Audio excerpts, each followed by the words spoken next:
Hello everyone, I am Harshvardhan, a third year BTech Engineering Physics student at IIT Roorkee, and today I am here to discuss how IoT can revolutionize traffic management. Let us first begin by understanding what IoT is. The Internet of Things (IoT) is all about connecting everyday devices like your fridge, watch, or even city infrastructure with sensors and software. These devices talk to each other over the internet, sharing data, and then we use this data to automate tasks and communicate better, and thus simply make our life more efficient and convenient. Now let us start with our main topic, traffic management using sensors, surveillance cameras, and RFID. The system is divided into three layers. The first one being the data acquisition and collection layer. Second one is data processing and decision making layer. And the third one application and actuation layer. To give you a quick overview of how it works, the system first collects data from sensors and video cameras. And then in the data computation and processing layer, it calculates traffic density to regulate flow. Importantly, it also prioritizes emergency services like ambulance and fire brigade. Additionally, it provides users with congestion status predictions for roads. Several ways of traffic detection have been used by researchers in the state of art, which consists of ultrasonic sensors, RFIDs, surveillance cameras, and light beam, all having their own pros and cons. A surveillance camera is the most widely used source to detect the road traffic due to its efficiency and ease of maintenance. In this case, a block detection algorithm is applied to the video stream at the local server due to its performance and capability to noise reduction.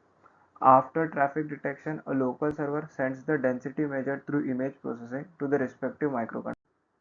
Apart from the camera, the system also uses ultrasonic sensors. They are used to enhance the accuracy. Sensors are integral part used to detect traffic density in many traffic management system applications.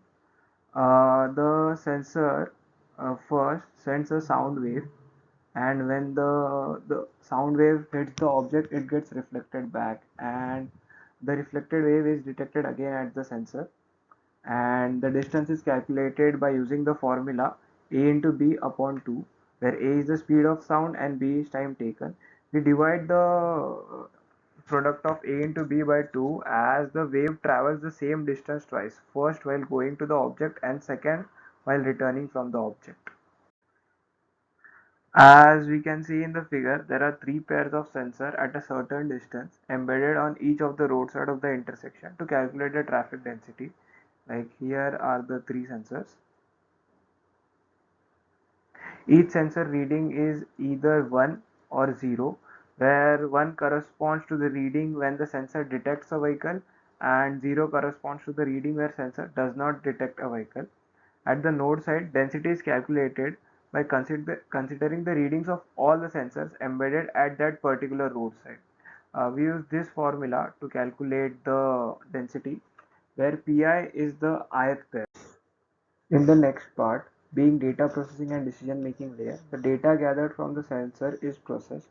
The system manages the road traffic according to the traffic condition. In the first situation, each traffic signal has a preset time, that is alpha second. When there is normal traffic on road, every signal is going for green at their turn for alpha seconds, and rest of the signal at that time remains red until all remaining traffic signals at the intersection complete their turn. In second part of algorithm, when the capacity of traffic is increased and flow of traffic is not in routine, the system calculates the level of density according accordingly and update the time beta of traffic signal on the basis of traffic density, and then further undergoes to traffic management algorithm. Moreover, if the emergency vehicle is detected, the system stops its normal operation and immediately turns the respective signal green, and it remains green until that particular vehicle passes to that intersection. In addition to this, if the fire is detected on the road, the microcontroller intimates to the respective local server, through which it goes to the centralized server, and then this information goes to the respective department through a mobile application. Here is a simple flow diagram illustrating how everything works in action. The third and the final step, application and actuation layer. In this layer, there are two types of information delivered. First, duration of green signal from node to traffic signal, and second, daily, weekly, monthly, and yearly reports to the administration of smart traffic management system through the web application from a centralized server.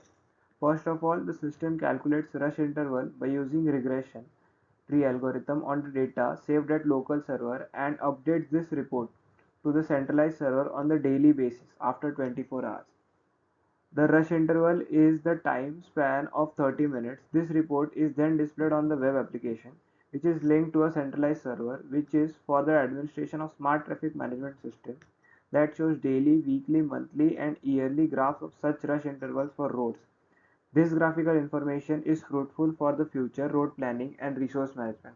Secondly, in the actuation module, whenever the rush interval is identified, the local server intimates the respective microcontroller along with the road ID.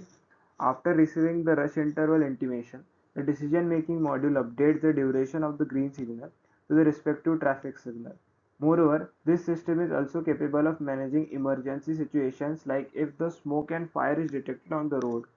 In case of fire on the road which is detected by flame sensors and extensive smoke through smoke sensors, the system intimates to the nearby relevant department through a mobile application for further actions.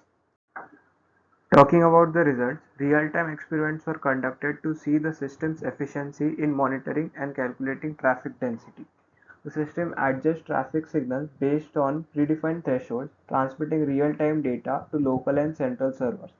Additionally, a web interface was developed to provide authorities with statistical traffic data, aiding in both real-time traffic management and future planning efforts.